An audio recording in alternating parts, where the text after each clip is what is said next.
প্রথমেই বলি এখানে আমি একাডেমিক ভাবে বক্তব্য রাখতে অভ্যস্ত নই, সেটা আমি করতে যাবো না। মূলত অ্যাক্টিভিস্ট হিসেবে বিভিন্ন আন্দোলনকে দেখার সুবাদে এবং অনুরাধা গান্ধীর থেকে বইটি থেকে যা কিছু আমি বুঝেছি যা এবং ওনার জীবন সম্পর্কে যেটুকু জেনেছি তার মধ্যে দিয়ে আমি যা বুঝেছি লিঙ্গ সাম্যের প্রশ্নের ক্ষেত্রে আমরা কিভাবে ভাবতে পারি সেটুকুই বলবো। বইটি অনুবাদও করছিলাম, সেই সূত্র ধরেও আমি মানে তার লেখাপত্রের মধ্যে দিয়ে যাওয়া বা তার সাথে পরিচিত হওয়ার একটা সুযোগ হয়েছে। তো সেই জায়গা থেকে আমি বলছি আর কি। প্রথমেই আলোচনাটা শুরু করি চলমান আন্দোলন প্রসঙ্গে। আমার আগের বক্তাও বললেন যে এই আন্দোলনের মধ্যে বিভিন্ন ধরনের দিক দেখা যাচ্ছে। কিছু ধারা রয়েছে যারা আন্দোলনে লিঙ্গ সাম্যের প্রশ্নটিকে তেমন গুরুত্ব দিতে চাইছে না, শুধুমাত্র ধর্ষণ, নির্যাতন এবং দুর্নীতি, সিন্ডিকেট রাজ এগুলোর বিরোধিতা করতে হবে, এই বর্তমান শাসক তার বিরোধিতা করতে হবে এইভাবে দেখছে। আবার এর মধ্যে হিন্দুত্ববাদী যে শক্তি তারা তাদের মতো করে ব্যবহার করার জায়গা থেকে দেখছে। তারা নিজেদের রাজ্যে উত্তরপ্রদেশ, উত্তরাখণ্ড, আমাদের এমনকি 14 তারিখে যখন লক্ষ লক্ষ মানুষ রাস্তায় নেমেছিল সেদিনও খবর এসছে যে উত্তরাখণ্ডে একজন নার্সকে ভয়ঙ্কর মানে নৃশংসভাবে অত্যাচার করে ধর্ষণ করে খুন করার ঘটনা। তো সেগুলো আমরা এর আগেও সকলেই এটা নিয়ে বলে আসছে, হাতরাস থেকে উন্নাও থেকে শুরু করে বিলকিস মানুষ ধর্ষকদের মালা পরানোর ঘটনা সকলেই জানি তাদের কথা, সেটা নিয়ে আমি নতুন করে বলছি না। তবে এই আন্দোলনের মধ্যে দাঁড়িয়েও তারা তাদের রাজনৈতিক রং, ধর্মীয় রং লাগানোর চেষ্টা করছে, শঙ্খধ্বনি থেকে আরম্ভ করে বিভিন্ন রূপক ব্যবহার করে। তাদের কথায় আসছি না, কিন্তু যে নতুন শব্দগুলো উঠে আসছে, নতুন হোক বা পুরনো, কিন্তু নতুন মোড়কে, যেমন ধরুন রাত দখল আন্দোলন, যেটা খুবই জনপ্রিয় হয় এবং এখনো সেই আন্দোলনটি চলমান। তো তার মধ্যে থেকেও বিভিন্ন প্রশ্নগুলো কিন্তু লিঙ্গ সাম্যের বিভিন্ন প্রশ্নগুলো কিন্তু আবার নাড়াচাড়া হচ্ছে। সেখানে দাঁড়িয়ে আমার কিছু প্রশ্ন আছে, আবার আন্দোলনটার মধ্যে থাকার মধ্যে দিয়ে বেশ কিছু পজিটিভ দিকও এখনো অব্দি দেখতেও পাচ্ছি। এমন নয় যে এই সময় দাঁড়িয়ে যে সক্রিয়তা দাবি করে সেখানে দাঁড়িয়ে পুরোপুরি আন্দোলনকে নাকচ করে দিয়ে শুধুমাত্র সমালোচনা করার কথা আমি বলছি না। তো প্রথমেই আসি যে এই আন্দোলনটির ইতিহাস সম্পর্কে কয়েকটা কথা বলি। আমরা এই শব্দবন্ধ, রাত দখল, এই শব্দবন্ধ হঠাৎ করেই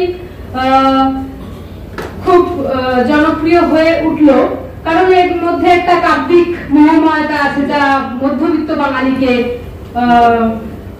ছুঁয়ে যায় হয়তো। কিন্তু এই ভাষাটা কি প্রথম? তা কিন্তু নয়। আমরা যদি এর ইতিহাস দেখি, 1975 সালে মার্কিনী এক জীববিদ সুসান আলেকজান্ডার স্পিক পেনসিলভেনিয়া ইউনিভার্সিটিতে তিনি কাজ করতেন। তিনি তার কর্মক্ষেত্র থেকে কাজ সেরে যখন গভীর রাতে বাড়ি ফিরছিলেন, তখন বাড়ি ফেরার পথে তাকে ধর্ষণ করে খুন করা হয়। তো সেই ঘটনার অভিঘাতে নারী আন্দোলনের কর্মীরা মোমবাতি হাতে মিছিল করেন, টেক ব্যাক দ্য নাইট এই শিরোনাম। তো এছাড়াও আরো কয়েকটা ন্যারেটিভ রয়েছে এই আন্দোলনের উৎস সম্পর্কে।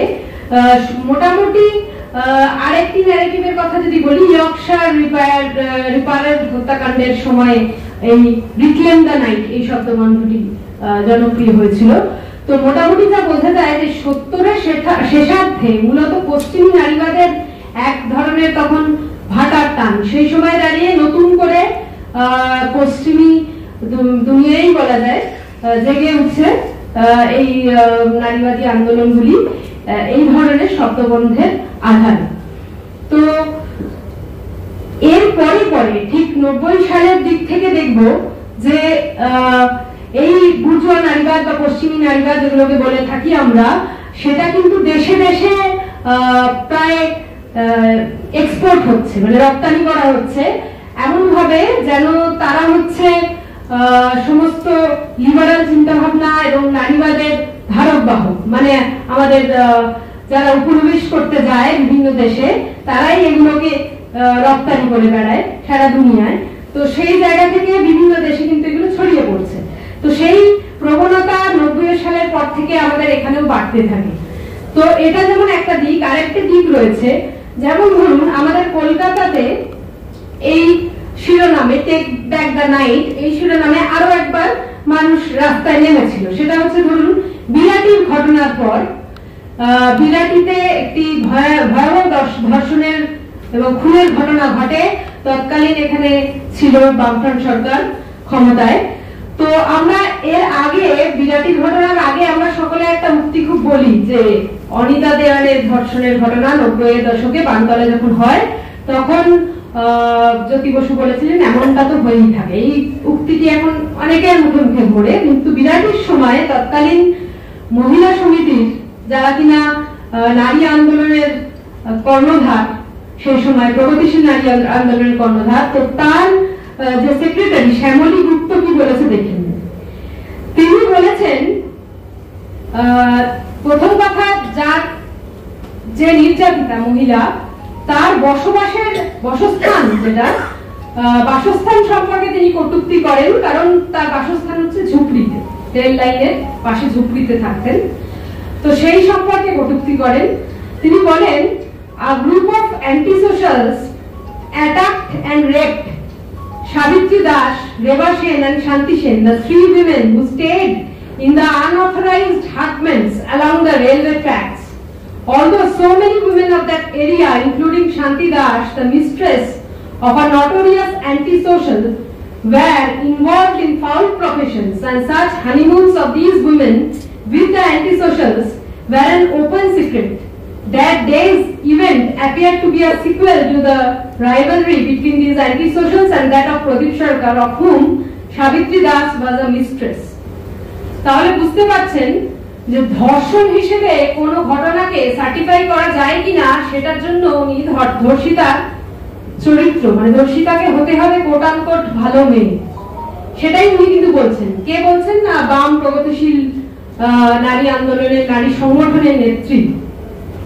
তো এটা দেখার পর ঐতিহাসিক তনিকা সরকার ভীষণ অবাক হয়ে এবং ক্রুদ্ধ হয়ে একটি কমেন্ট করেন, সেটা আর বলছি না ডিটেলে। তো এই ঘটনার উল্লেখ এই জন্যই করলাম যে এর পরপর কিন্তু বহু মানুষ যারা এই সমস্ত সংগঠনগুলোকে সত্যিকারেই প্রগতিশীল মনে করে তার মধ্যে ছিলেন, নারী আন্দোলনের কর্মীদের কথা মূলত বলছি, তারা কিন্তু আস্তে আস্তে বেরিয়ে আসেন এবং তারা স্বাধীন নারী আন্দোলনের প্রয়োজন আছে এরকমটা বোধ করেন। তো এবার এই স্বাধীন নারী আন্দোলনের প্রয়োজনীয়তা আছে কিনা আছে এই আলোচনায় পরে আবার যাব, কিন্তু আপাতত যেটা বলি যে স্বাধীন নারী আন্দোলনের নামে এরপর থেকে কিন্তু 90 সালের পর থেকে দেখা যাচ্ছে বিভিন্ন এনজিও তারা কিন্তু টাকা ঢালতে শুরু করে, তারা ঢুকতে শুরু করে এই ক্ষেত্রটাতে। কারণ এই ক্ষেত্রটাতে তারা কেন ঢুকতে শুরু করেছিল এর অনেকগুলো প্রশ্ন থাকতে পারে। এক হচ্ছে নারী আন্দোলনের যারা মুখ, তারা সেদিনও ছিল তুলনায় সমাজের এলিট অংশের মানুষ, আজকেও সেটা বারবারই দেখা যাচ্ছে। এই যে একটু আগে মেরুনাদি যে প্রান্তিকতা এবং কোটানকোট প্রান্তিকতা, প্রান্তিক আমরা তাদের মনে করি না, এই ব্যবস্থা মনে করে। তো প্রান্তিকতা এবং এলিট নারী আন্দোলনের যে পার্থক্য এবং আমাদের সংবেদনশীলতার যে পার্থক্য, আমরা মালদায়, দিনাজপুরে আমরা মিছিলে মিটিংয়ে একটা নাম বা স্লোগানে, পোস্টারে একটা নাম অ্যাড করেছি, যুক্ত করেছি আমাদের এই আন্দোলনগুলোর মধ্যে, তিলোত্তমাকে নিয়ে যে আন্দোলনগুলোর মধ্যে, কিন্তু আমরা কিন্তু ছুটে যেতে পারিনি। আমাদেরও সেই অক্ষমতা, সেই লিমিটেশনকে প্রতি মুহূর্তে মেনে নেওয়া এবং সেটা নিয়ে পরবর্তী পদক্ষেপ ভাবার প্রয়োজন রয়েছে। তো সেই বিষয়টা সেদিনও ছিল আন্দোলনের মধ্যে, এবং সেই ফলেই যে এলিট সমাজের নারীরা মুখ হয়ে উঠছিলেন বিভিন্ন আন্দোলনের, তারাই কিন্তু পরবর্তীকালে দেখা গেছে বিভিন্ন এনজিওর কর্ণধার হয়েছেন, বিভিন্ন এনজিওর বেতনভুক কর্মচারী হয়েছেন। তো এই যে পরিবর্তন, এই যে হাওয়া, বিশ্বায়নী হাওয়া ঢুকলো নারী আন্দোলনের মধ্যে, এটার কারণ কি? এক, বলা যেতে পারে এটা কি এই আন্দোলনের মধ্যে থাকা মানুষের শ্রেণী চরিত্র এর জন্য তাই, নাকি এর পিছনে বড় কোনো পুঁজির খেলা আছে? আর আরেকটা জিনিসও মনে হতে পারে যে লাগাতার যে এই যে পরিমণ্ডলগুলোর মধ্যে যে হতাশা, যে প্রশ্নগুলোকে অ্যাড্রেস না করা, বা মানে বিশেষ করে নারী এবং প্রান্তিক যৌনতার মানুষদের যে অধিকারের প্রশ্নগুলো বারবারই দেখা গেছে বিভিন্ন ধারার বাম পরিমণ্ডলে ভয়ঙ্করভাবে উপেক্ষিত থেকেছে। তো সেই ফাঁকা জায়গাটা দিয়ে কিন্তু ঢুকে পড়ার সুযোগ পেয়েছে পৃথিবীর যারা বলে যে যারা এই লিবারাল নারী আন্দোলনের হোতা, সেই এনজিও এবং কর্পোরেটরা। তো সেই জায়গাটা 90 সাল থেকে বাড়তে থেকেছে এবং স্বাধীন বা অরাজনৈতিক এই কোট আনকোট এই ভাষ্য তাদের জন্য খুব একটা উৎকৃষ্ট ভূমি তৈরি করেছে আর কি তাদের বিচরণের জন্য। তো সেই জায়গাটা আজকের আন্দোলনের মধ্যেও সেই ছাপ বা সেই প্রবণতা যে একেবারে নেই তা নয়, কিন্তু তার বাইরে বের করার বা তা এই সমস্যাগুলো থেকে বের করার চেষ্টাও রয়েছে। সেটা নিয়েও চর্চা তাই চালানো দরকার, পুরোটাকেই নাকচ না করে, যেটা আমি আগেও বললাম।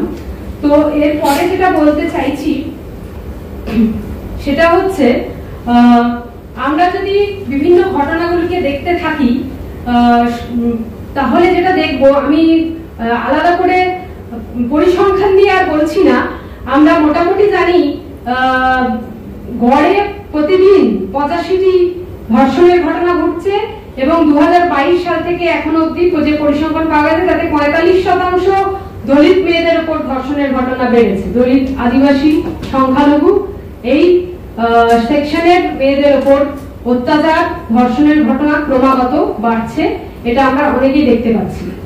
তো এই জায়গা থেকেই বলি যে উপমহাদেশের যে লিঙ্গ বৈষম্যের যে চেহারা বা নারীর উপর অত্যাচারের চেহারা, প্রান্তিক যৌনতার মানুষের উপর অত্যাচারের চেহারা, তা কিন্তু আদ্যন্তভাবে ব্রাহ্মণ্যবাদ। এটার সাপেক্ষে কিছু কথা বলা দরকার।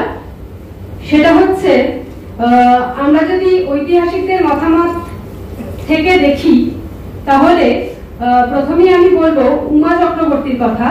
তিনি তার গবেষণায় বলেছেন যে লিঙ্গ বৈষম্য বা নারীকে ঘরের মধ্যে বন্দী করার যে চেষ্টা, তার পিছনের মূল কারণটা কি, মূল মানসিকতাটা কি, সেটা নিয়ে উনি বলেছেন যে এটা শুধু বংশানুক্রম বজায় রাখার কথাই নয়, বিশুদ্ধতা বজায় রাখা, জাতপাতগত বিশুদ্ধতা বজায় রাখার চেষ্টাটাও এর অন্যতম কারণ। তো সেই জায়গা থেকে প্রথমে উচ্চবর্ণের যে পরিবারগুলো, তার মধ্যেই কিন্তু পারিবারিক অনুশাসন, বিভিন্ন মনুবাদী বিধান বা এই যে ধারণা, পতিব্রতা হয়ে থাকার ধারণা, সেগুলো কিন্তু অনেক বেশি করে গেড়ে বসে এবং ধীরে ধীরে ব্রাহ্মণায়ন প্রক্রিয়া, মানে যেটা আমরা বারবারই দেখেছি, বিশেষ করে বাংলা বা উত্তর ভারতের ক্ষেত্রে এটা আরো বেশি প্রযোজ্য, কারণ অনেক দেরিতে হয়, উপজাতীয় মানুষদের গিলে নিয়ে ব্রাহ্মণ্যবাদীরা নিজেদের অংশ করে নিচ্ছে, নিজেদের সংস্কৃতি তাদের উপর চাপিয়ে দিচ্ছে। তো সেই প্রক্রিয়া যত বাড়তে বাড়তে গেছে তত বেশি উচ্চবর্ণ বাদ দিয়েও বাকি মানুষ, মানে যারা হিন্দু নয়, কোটানকোট হিন্দু কোল্টের বাইরে আসলে থাকার কথা, দলিত, আদিবাসী মানুষ, তাদেরও পরিবারতান্ত্রিক ভাবনা, তাদের মধ্যেও এই ধরনের কনসেপ্ট যে ঘরের মধ্যে থাকতে হবে বা নারীদের যে ভূমিকা, নারীদের যে শ্রম সেটা আলাদা, এই ধরনের ধারণাগুলো ঢুকিয়ে দেওয়া হয়। তো এই ধারণাটা শুরু হয় মূলত যখন উদ্বৃত্ত তৈরি, স্থায়ী কৃষির স্থাপন এবং উদ্বৃত্ত তৈরির সাথে সাথে রাষ্ট্র গঠন প্রক্রিয়া যখন চালু হয় এখানে, এবং আমাদের এখানকার রাষ্ট্র গঠন প্রক্রিয়ার সাথে ব্রাহ্মণ্যবাদী কাঠামো বা জাতপাত কেন্দ্রিক কাঠামো ভয়ঙ্কর ঘনিষ্ঠভাবে যুক্ত।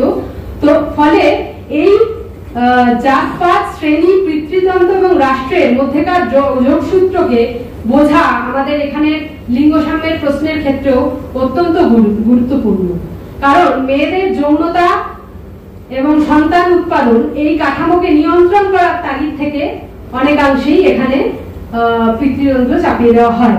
তো এই কথা উমা চক্রবর্তী শুধু নয়, গ্রেদা লার্নার, যিনি নারীবাদ এবং ব্রাহ্মণ্যবাদ নিয়ে দীর্ঘদিন কাজ করেছেন, তার গবেষণাতেও তিনি বলেছেন। তো এছাড়া আরেকটি বিষয় বলার দরকার, সেটা হচ্ছে অনেকে মনে করেন যে আদি অনন্তকাল ধরেই বোধহয় নারীরা অবদমিত ছিল। এ কথাও সঠিক নয়, তাও প্রমাণিত হয় বিভিন্ন প্রত্নতাত্ত্বিক উপাদান থেকে এবং প্রাচীন গুহাচিত্রগুলি থেকে। 5000 বছর আগে ভীমবেটকার গুহাচিত্রে দেখা যায় শিকারের যে ছবি, সেখানে পুরুষদের পাশাপাশি একই সাথে নারীদের উপস্থিতি। ফলে সেই সময় শ্রম বিভাজন কিন্তু নির্দিষ্ট ছিল না এবং সেই সময় উৎপাদন যে কাঠামো বা অর্থনৈতিক অবদান যদি বলা যায়, মেয়েদের পুরুষদের সমান সমান ছিল, বরং তাদের সন্তান উৎপাদনের যে ভূমিকা তার জন্য নারীদের উদযাপন করা হতো। সেটা আমরা বুঝতে পারি বিভিন্ন উপজাতিদের ফার্টিলিটি কার্ড থেকে। এখনো তারা তার রেশ হিসেবে পুজো করছে, যৌনতা এবং প্রোডাকশনের পুজো তারা করছে একই সাথে। তো এই জন্য এই ঐতিহাসিক তথ্যগুলো এই জন্যই জরুরি, কারণ আজকের দিনে দাঁড়িয়েও যদি আমরা দেখি যে কিভাবে আমাদের এখানে প্রতিটা ঘটনা আসলে ব্রাহ্মণ্যবাদ, মানে প্রতিটা নারী নির্যাতন, প্রতিটা ধর্ষণ, প্রতিটা ঘটনাই কিভাবে ব্রাহ্মণ্যবাদী যে ধারণা আমাদের এই উপমহাদেশে বিরাজ করছে, ব্রাহ্মণ্যবাদী কাঠামো যে বিরাজ করছে তার সাথে যুক্ত। মানে এখানকার নারী প্রশ্ন ভয়ঙ্করভাবেই তার সাথে যুক্ত। এবং এটাও বলার যে সামন্ততান্ত্রিক সমাজ আর পুঁজিবাদী সমাজ দুটো ক্ষেত্রে লিঙ্গ প্রশ্নের চেহারা অনেকটা আলাদা। সামন্ততান্ত্রিক সমাজে মহিলারা মূলত বাড়িতে সীমাবদ্ধ, গৃহস্থালীর কাজ, সন্তান উৎপাদন এগুলো তার শ্রম হিসেবে বেঁধে দেওয়া হয়। পুঁজিবাদী সমাজে মেয়েরা পণ্যে পরিণত হয়, সেখানে কম মজুরিতে তাদেরকে দিয়ে খাটিয়ে নেওয়া, ভোগ্য বস্তুতে পরিণত করা, এগুলো আমরা অনেকেই জানি। তো এই দুটো চরিত্র মধ্যে কিছু পার্থক্য রয়েছে। ভারত যেহেতু তার মধ্যে আধা সামন্ততান্ত্রিক ব্রাহ্মণ্যবাদী কাঠামোটা রয়েছে এবং সেটা সেই সাপেক্ষে আমরা দেখতে পাচ্ছি যে এখানে হয়তো দু ধরনেরই শোষণ রয়েছে, কিন্তু মূলত ব্রাহ্মণ্যবাদী চরিত্র এখানে পিতৃতন্ত্রের চরিত্র। এরপরে যেটা নিয়ে আমি বলবো সেটা হচ্ছে যে আন্দোলনের মধ্যে আমি দেখছি যে বেশ কিছু প্রশ্ন উঠে আসছে এবং চর্চা হচ্ছে। যেমন ধরুন, বারবার আমরা যখন বিশেষ করে রাত দখলের আন্দোলনের কর্মসূচিগুলোর ডাকগুলো মানে দেওয়া হচ্ছে, তখন অনেকেই বলছেন, তার মধ্যে থাকা অগ্রণী নারী কর্মীরা অনেক সময় বলছেন যে এই মিছিল মিটিং এ পুরুষদের আসা উচিত না, পুরুষ নারীর মধ্যে বিভাজন বা এজেন্সির ধারণা, মানে নারী প্রশ্নে একমাত্র নারীরাই কথা বলতে পারে, পুরুষরা কথা বলতে পারে না।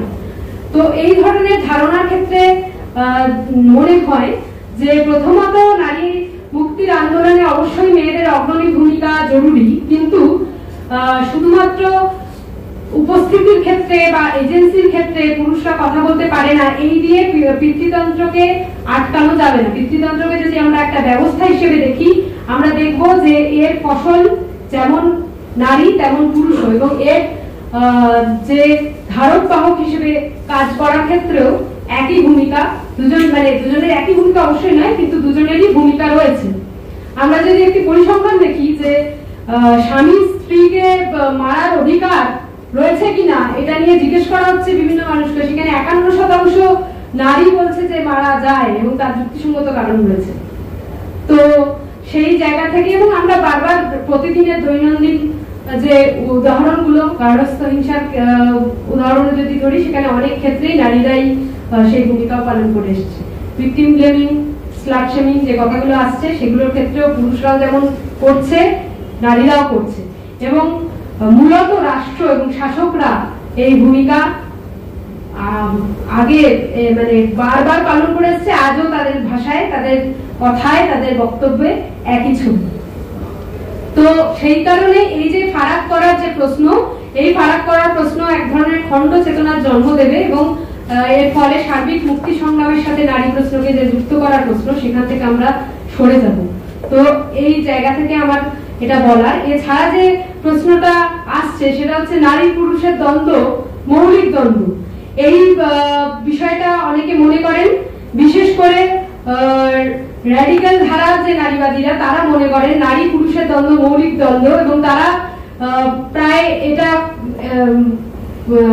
মানে এইভাবে এস্টাবলিশ করতে গিয়ে তারা মার্ক্সবাদকে মাথা নিচে পা উপরে করে দাঁড় করাচ্ছেন, কারণ তারা কেন্দ্রবিন্দুতে বসাচ্ছেন উৎপাদনকে, সন্তান উৎপাদনকে, যেখানে বারবারই দেখা গেছে যে এক সময় সভ্যতার শুরুর দিকে প্রাথমিক পর্যায়ে উৎপাদন কাঠামোতে নারীর ভূমিকা প্রায় সমান সমান, এবং সন্তান উৎপাদনের ভূমিকাকে রীতিমতো উদযাপন করা হতো। তো সেইখানে অবনমন বা তার শক্তি কম হওয়ার জন্য তার সন্তান উৎপাদনের কারণটা দায়ী ছিল না। তো এরপরে শুধু র্যাডিক্যাল ধারার নারীবাদীরাই নয়, সোশ্যালিস্ট ধারার নারীবাদীরা সহ সাংস্কৃতিক নারীবাদীরা তারাও এই ধরনের ব্যাখ্যাকে মনে করে যে আদি অনন্ত কাল ধরেই নারীদের উপর অবনমন রয়েছে। সাংস্কৃতিক নারীবাদীরা আবার একভাবে গিয়ে বলে যে নারীত্ব এবং পুরুষত্বের যে বৈশিষ্ট্য, সেক্ষেত্রে সেটা খুব স্বাভাবিক বিষয়, সামাজিক নির্মাণ নয়। আমরা যেমন অনেকে বলে আসি যে ছোট থেকে আমরা এই সমাজ ব্যবস্থায় বেড়ে উঠি, যখন আমাদের আলাদা করে দেওয়া হয় আমাদের ভূমিকা, মানে একটি মেয়েকে পুতুল খেলতে শেখানো হয়, একটি ছেলেকে ফুটবল ক্রিকেট খেলতে শেখানো হয়, এবং বলা হয় যে এটাই তোমার ভূমিকা। তো সেইভাবে যখন একটা মেয়ে বা ছেলে বেড়ে ওঠে, তার মধ্যে স্বাভাবিকভাবেই এক ধরনের আচরণ গড়ে ওঠে, যেটাকে তারা মনে করে এটা আমার স্বাভাবিক আচরণ, আর নারীরা মনে করে পুরুষরা তাদের যে স্বাভাবিক আচরণ করে যেগুলো তাদের শিখিয়ে দেওয়া হয় সেগুলো তারা মনে করে। তো এগুলো নিয়ে আগেও অনেক চর্চা হয়েছে, কিন্তু তারপরেও এখনো দেখা যাচ্ছে যে এই ধরনের কথা আন্দোলনের ময়দানে শোনা যাচ্ছে যে নারীরা তাদের বিশেষ একটি বৈশিষ্ট্য রয়েছে, নারীত্বের বৈশিষ্ট্য, সেই জন্য তারা উৎকৃষ্ট, এবং সেই জন্য আন্দোলনের মধ্যে কোনো জঙ্গি আচরণ, জঙ্গিপনা বা ভায়োলেন্স নাকি থাকার কথা না নারীবাদী আন্দোলনে। এই কথাই সত্য আন্দোলন থেকেই শুনেছি। তো আজকে 24শে সেপ্টেম্বর প্রীতিলতা শহীদ দিবসে দাঁড়িয়ে অন্তত এই বক্তব্যকে, বা অনুরাধা গান্ধীর বই আজকে প্রকাশ করলাম, তার কথা মনে রেখে এই বক্তব্যের বিরুদ্ধে আমাদের সকলেরই বোধহয় অঙ্গীকার করা উচিত, কারণ তারা বহু আগে এই ধারণাকে ভেঙে দিয়েছেন। নারীরা কোনোভাবেই কোনো শান্তিপ্রিয় নয়, বা আন্দোলনকে দেখার প্রশ্নে ওই উত্তর ঔপনিবেশিক স্কুলগুলির মতো, মানে আশিস নন্দীর মতো বিভিন্ন উত্তর ঔপনিবেশিক তাত্ত্বিকরা যেভাবে বলে এসেছেন যে আন্দোলনকে ফেমিনাইন হতে হবে, তো এই ধরনের বিশ্বাসকে আমরা হয়তো আজকে অন্তত ভাঙার অঙ্গীকার করতে পারি, কারণ নারীরা ঐতিহাসিকভাবে বারবার জঙ্গি আন্দোলন করেছেন সামনের সারিতে থেকেই। তো এরপর যেটা বলা দরকার সেটা হচ্ছে, আমি এর আগে বললাম যেহেতু ইকো ফেমিনিজমের কথা, চিপকো আন্দোলনের উদাহরণ দিয়ে বারবার বলা হয় প্রকৃতির সাথে নারীর নিবিড় সংযোগ, তাই নারীরা এবং সেই সংযোগের সাপেক্ষেও এই যুক্তিটাই আবার দেওয়া হয় যে নারীত্বের একটি আলাদা বৈশিষ্ট্য রয়েছে, তাই তাদের প্রকৃতির সাথে নিবিড় সংযোগ, এবং তারা প্রকৃতিকে বাঁচাতে যেভাবে চেষ্টা করে, ঝাঁপিয়ে পড়ে, সেটা বোধহয় পুরুষরা করে না। তো বিষয়টা সেরকম নয়। চিপকো আন্দোলন ছাড়াও বারবার উচ্ছেদ বিরোধী বিভিন্ন আন্দোলন, সেটা উড়িষ্যা থেকে আমাদের বাংলাতেও দেখা গেছে, নারী পুরুষ একসাথে, এবং নারীদের যথেষ্ট নেতৃত্ব সেখানে ছিল, একসাথেই কাঁধে কাঁধ মিলিয়ে সেই আন্দোলনগুলোতে লড়েছে।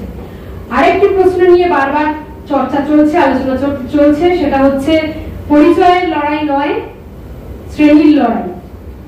তো নারী মুক্তির আন্দোলনের প্রশ্নে শ্রেণীকে গুরুত্ব দেওয়া প্রতি মুহূর্তেই আমাদের প্রয়োজন, এবং শ্রমজীবী মানুষদের দাবি দেওয়া, তাদের যে প্রশ্ন, তাদের যে উঠে আসা, তাদের নেতৃত্বে উঠে আসা, প্রতিটিকেই নিশ্চয়তা দেওয়া প্রয়োজন। এটা যেমন ঠিক, তেমনি এটাও ঠিক নয় যে শ্রেণীর প্রশ্নকে ক্রমাগত পরিচয়ের প্রশ্নের সাথে লড়িয়ে দেওয়া, কারণ পরিচয়গত নিপীড়নের শিকার যারা হচ্ছেন বারবার, তারা তাদেরকে ছুতে পারবে না এই ধরনের বাক্যবদ্ধ যে শুধুমাত্র শ্রেণীর প্রশ্ন বা শ্রেণীর লড়াই লড়তে হবে, পরিচয়গত লড়াইয়ের কোনো মানে প্রয়োজনীয়তা নেই। এই ধরনের শব্দবন্ধ কিন্তু তাদেরকে ছুতে পারবে না। তাই প্রতিটি যে পরিচয়ের লড়াই, তাদের পরস্পরের সাথে হাত মেলাতে হবে। এর আগে আমার আরেকজন বক্তা জীবন সরকার বলছিলেন খুব সুন্দরভাবে যে খন্ড খন্ড হয়ে যদি নিপীড়িত যে অংশগুলো তারা যদি ভেঙে থাকে, তাহলে কোনোদিনই সমগ্র লড়াই ফলপ্রসূ হতে পারবে না। প্রতিটি নিপীড়িত পরিচয়কে যেমন ধরুন আদিবাসী, দলিত, নারী এবং তাদের মধ্যে কাজ শ্রমজীবী অংশ, তাদের সংযোগ, তাদের হাতে হাত ধরা এবং নেতৃত্বে উঠে আসার মধ্যে দিয়েই একমাত্র ব্রাহ্মণ্যবাদী কাঠামোকে আমরা মানতে পারি। এরপরে যে প্রশ্নটি নিয়ে আলোচনা করবো সেটি ভীষণভাবেই আমার ব্যক্তিগত অভিজ্ঞতা এবং আমাদের আরো অনেক সাথীর হয়তো ব্যক্তিগত অভিজ্ঞতার জায়গা থেকে মনে হতে পারে প্রাসঙ্গিক। সেটা হচ্ছে বাম রাজনৈতিক পরিমণ্ডলে নারী প্রশ্ন কিভাবে রয়েছে। তো সেটা বলার সময় যেটা প্রথমত বলার, যে বক্তব্য বা সেমিনারে আমরা অনেক সময় নারী প্রশ্ন নিয়ে, নারী মুক্তি আন্দোলন নিয়ে চর্চা করে এসেছি, রাস্তায় নেমেও আন্দোলন বা স্লোগান ইত্যাদি চলছে, কিন্তু তারপরেও আমি দেখেছি যে যারা অত্যন্ত সক্রিয় প্রগতিশীল কর্মী এবং নেত্রী, তারাও অনেক সময় নিজেদের সাথে ঘটে যাওয়া অন্যায় এবং তাদের নিজেদের সাথী, নিজেদের কমরেডরা যখন তাদের সাথে অন্যায় করে, সেটাকেও তারা প্রতিবাদ করতে পারে না, সেই প্রতিবাদকেও শেষ অবধি নিয়ে এগিয়ে নিয়ে যেতে পারে না, তারা চেপে যায় বিভিন্ন ভয়ের কারণে। এবং শুধু ভয় নয়, অনেক সময় আমি দেখছি যে বিভিন্ন পারিপার্শ্বিক কারণে তারা সেগুলো থেকে নিজেদেরকে গুটিয়ে রাখছে। তো সেই জায়গা থেকে বলা দরকার যে এটা তাদের দায়, প্রত্যেকটা মেয়ে এবং বিশেষ করে সক্রিয় আন্দোলনে থাকা যে কর্মীরা, তাদের এটা দায় বর্তায় আরো পাশের অন্যান্য সাথীদের জন্য। আজকে যদি তারা সেই অন্যায় প্রতিবাদ না করে, কালকে অন্য কারোর সাথে সেই একই ঘটনা ঘটতে পারে। তো আমরা দেখছি যে শুধু এই ঘটনাই নয়, প্রতি মুহূর্তে কি সহ্য করতে হচ্ছে এই ময়দানে থাকার সুবাদে। প্রথম কথা, প্রথম যে প্রশ্ন সেটা হচ্ছে আজও মহিলাদের সংখ্যা এই রাজনৈতিক ক্ষেত্রে পরিমণ্ডলে এত কম কেন, এবং সেটা এই রাত দখলের আন্দোলনের মতো একটা দুটো ইভেন্ট বা এই ইভেন্টকে চালিয়ে নিয়ে গেলেও শুধু এর থেকে বেরোনো যাবে না, এর সমাধান হবে না। কারণ নারী প্রশ্ন নিয়েই শুধু মেয়েরা রাস্তায় নামবে এমনটাও কিন্তু কাম্য নয়। সমগ্রের প্রশ্ন এবং অন্যান্য লড়াইয়ের যে প্রশ্নগুলো, প্রতিদিন আন্দোলনে থেকে সিদ্ধান্ত নেওয়ার প্রশ্ন, সেই প্রশ্নগুলো নিয়ে যদি মেয়েরা সরব না হয়, তাদেরকে যদি সরব হতে না দেওয়া হয়, তাহলে কোনোভাবেই এই আন্দোলনে সমতা আসবে না। তো সেই জায়গা থেকে বলি যে প্রতিদিনের রাজনৈতিক জীবনে দেখা যায় বিভিন্ন ধরনের নীতি পুলিশগিরি। যেমন ধরুন, এই প্রশ্ন নিয়ে আলোচনা করতে গেলে বলা হয় নারী স্বাধীনতা মানেই খণ্ড স্বাধীনতা। কখনো এমনও শুনেছি যে গার্হস্থ্য শ্রম ইত্যাদি নিয়ে কলমকাইয়ে লেখাপত্র পড়ানো হচ্ছে, আলোচনা হচ্ছে, সেখানে কোনো পুরুষ নেতা, কর্মী নয় নেতা, তিনি বলছেন এসব নিয়ে আলোচনার এখন কি দরকার। এবং এরকমও শোনা গেছে যে বিপ্লবের পরে এসব নিয়ে আলোচনা হবে, এই প্রশ্নগুলো এখন সমাধান হবে না, ফলে এগুলো নিয়ে চর্চা করারও প্রয়োজন নেই। মিটিং যখন আয়োজন করা হয়, প্রতিদিনের ঘরোয়া মিটিংয়ে, সেখানে চা খাবার ইত্যাদি আয়োজন করতে কে এগিয়ে যাবে? এটা নারীরা, অনেকে নারী কর্মীরা স্বাভাবিক, তাদের খুব স্বাভাবিক একটা দায়িত্ব বলে মনে করে, তারা এগিয়ে যায়। তাদের যে স্বাভাবিক দায়িত্বটা তাদের ছোটবেলা থেকে বড় হওয়ার মধ্যে দিয়ে শেখানো হয়েছে, সেটা তাদের পুরুষ নেতারা বা তাদের সহ কমরেডরা মনে করিয়ে দেন না, তাদের সচেতন করার চেষ্টা করা হয় না যে এটাই তাদের ভূমিকা নয়। তারা মিটিং এ অনেক সময় গভীর মনোযোগ করতে পারেন না, কারণ তাদের অভ্যাস হয়ে গেছে এটা করতে করতে, প্রতিদিন করতে করতে এটা একটা অভ্যাসে পরিণত হয়ে গেছে। এবং অনেক সময় এই অভ্যাসটাকে বজায় রাখার তাগিদই থাকে নেতাদের থেকে, কারণ তারাও মনে করে যে আমাদের বসংগত ক্যাডার দরকার।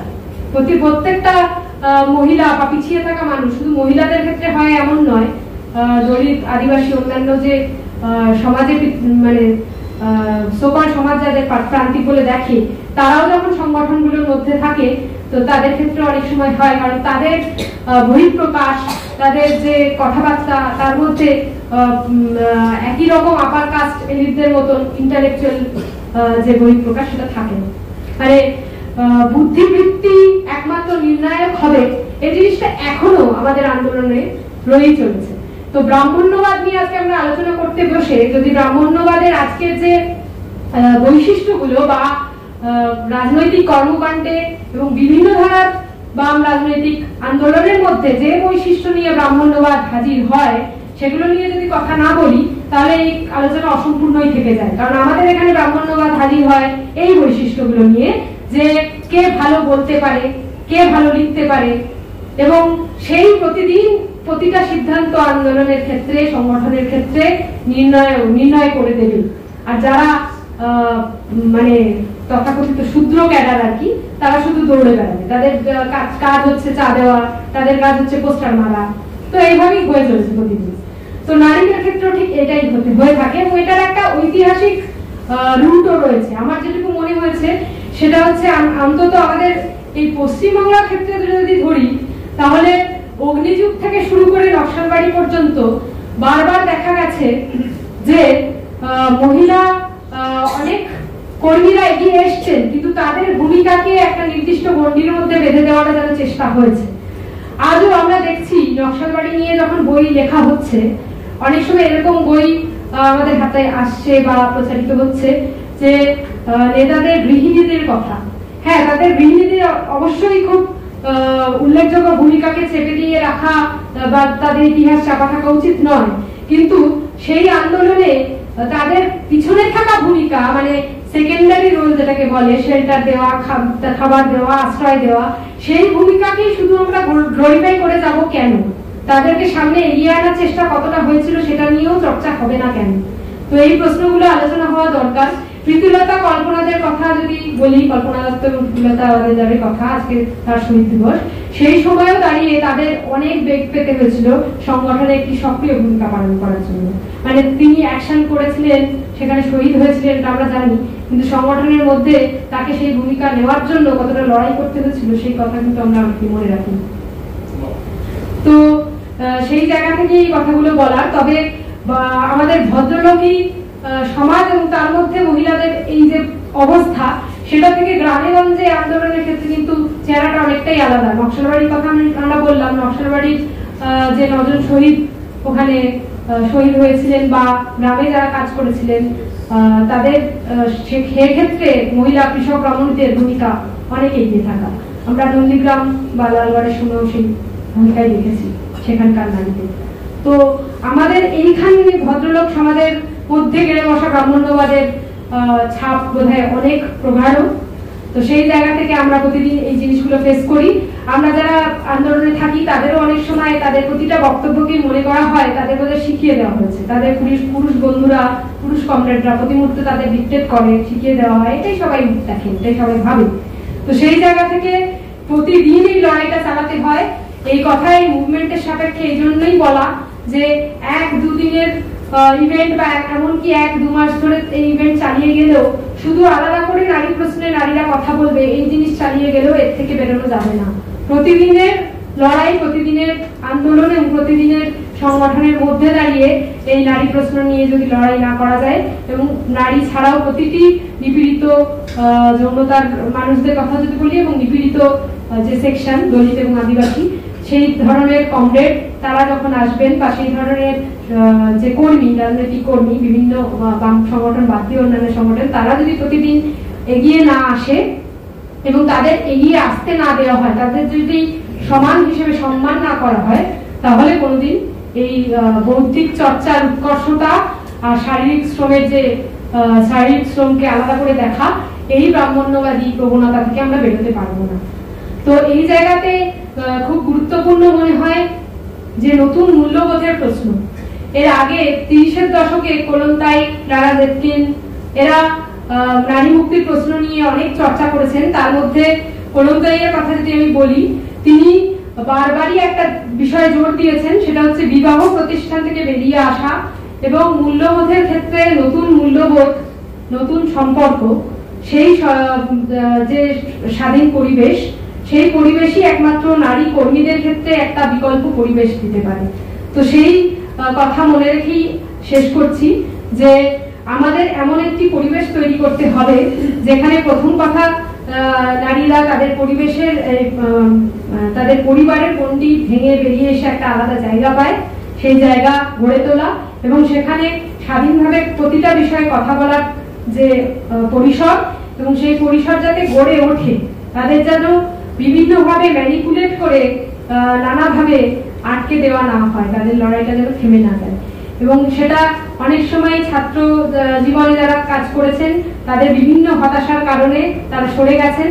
প্রথমেই যে শুরু করেছিলাম এই বিষয়টা নিয়ে বলার সময় যে তাদের উপর অত্যাচারের ঘটনা, নির্যাতনের ঘটনা, তো সেই ঘটনাগুলোকেও চাপা দেওয়া বা তাদেরকে খুব যে প্রাথমিক পর্যায়ে যখন তারা কাজ করতে শুরু করছে তাদের হতাশায় ঠেলে দেওয়া নয়, তাদের ম্যানিপুলেট করে নানাভাবে কায়দা কৌশলে তাদেরকে বশঙ্গত রাখা নয়, প্রতিদিন তাদের মুক্ত কথা বলার পরিসর তৈরি করে দেওয়া এবং কমিউন জীবনযাপনের দিকে এগোনো আস্তে আস্তে নতুন মূল্যবোধ নিয়ে, সেটাই কিন্তু একমাত্র বিকল্প হতে পারবে না। ধন্যবাদ।